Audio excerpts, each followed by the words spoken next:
ノクリアはスマートフォン操作も可能です。新しいノクリアアプリにはスマホリモコンモードと従来のクラウド接続モードを用意。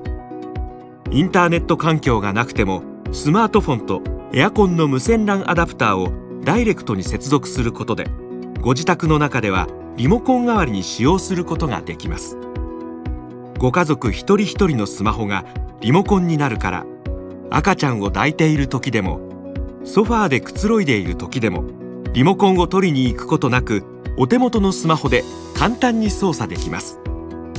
スマホアプリではウィークリータイマーや一括オンオフ操作など、通常のリモコン操作以外のこともできるので便利です。